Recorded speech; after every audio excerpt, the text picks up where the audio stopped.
5 minute മതി. और प्रचार को तैयार करने के लिए सिर्फ 5 मिनट चाहिए. എന്തും ഇൻസ്റ്റന്റ് ആയിട്ട് കിട്ടുന്ന ഒരു കാലഘട്ടത്തിൽ നമ്മൾ ജീവിക്കുക. सब कुछ जल्दी जल्दी मिलने वाले एक जमाने में है हम. പക്ഷെ പ്രാർത്ഥിക്കാനിരിക്കാൻ ജനത്തിന് സമയമില്ല.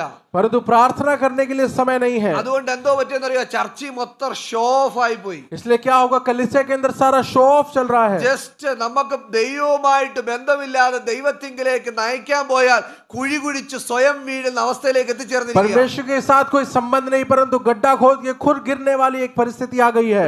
പേഴ്സണൽ പ്രേയറും കുടുംബ പ്രാർത്ഥനയും തകർന്നാൽ അതോടുകൂടി എല്ലാ ആത്മീയ ജീവിതവും തകർന്നു. आपकी पर्सनल प्रेयर और फैमिली प्रेयर अगर बर्बाद होगी तो सब बर्बाद हो गया है. കുഴപ്പമില്ല, ഇന്നത്തെ മെസ്സേജ് പ്രസംഗിച്ച് വിജയിപ്പിക്കാൻ പറ്റിയില്ലെങ്കിലും കുഴപ്പമില്ല.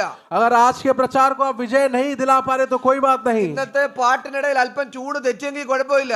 आज के गीत में अगर थोड़ा ट्यून खराब हो गया तो कोई बात नहीं. ഇന്നിവിടെ വിരിച്ചിരിക്കുന്നതിനകത്തിൽ എന്തെങ്കിലുമൊക്കെ അലങ്കോല സംഭവിച്ചെങ്കിൽ കുഴപ്പമില്ല. आज यहाँ पे बिछाई हुई चीजों में कुछ खराब है तो कोई बात പക്ഷേ नहीं. നിനക്ക് ദൈവവുമായിട്ടുള്ള ബന്ധത്തിൽ ഒട്ടും കുറവ് വരരുത്. अगर परंतु आपके परमेश्वर के साथ जो संबंध है उसमें कोई कमी नहीं होनी ഈ चाहिए. പ്രസംഗം ശരിയായില്ലെങ്കിൽ അടുത്ത ആഴ്ച പ്രസംഗിച്ച് നന്നാക്കാം. ये वाला प्रचार अगर ठीक नहीं है तो अगले हफ्ते प्रचार अच्छा कर ഈ देंगे. പ്രാവശ്യം പാടിയ ശരിയായില്ലെങ്കിൽ അടുത്ത ആഴ്ച പാടി നന്നാക്കാം. इस हफ्ते के गीत अच्छे नहीं तो अगले हफ्ते अच्छा गीत പക്ഷേ गाएंगे. ദൈവവുമായിട്ട് ഒരു മിനിറ്റ് പോലും അകന്നിരിക്കുന്ന ഒരു ലൈഫ് നിന്റെ ജീവിതത്തിൽ പാപത്തെ കുത്തി നിറയ്ക്കുന്നതാണ്. परंतु अगर आप परमेश्वर से 1 मिनट भी दूर में है तो पाप के वहां पे आप स्थान दे रहे हैं. അതുകൊണ്ട് ദൈവവുമായുള്ള ബന്ധം എന്തിനേക്കാളും പ്രധാനപ്പെട്ട കാര്യമാണ്. इसलिए परमेश्वर के साथ जो संबंध है वो सबसे इंपॉर्टेंट है. ദൈവവുമായി ബന്ധമുണ്ടെങ്കിൽ നമുക്ക് പാടാം.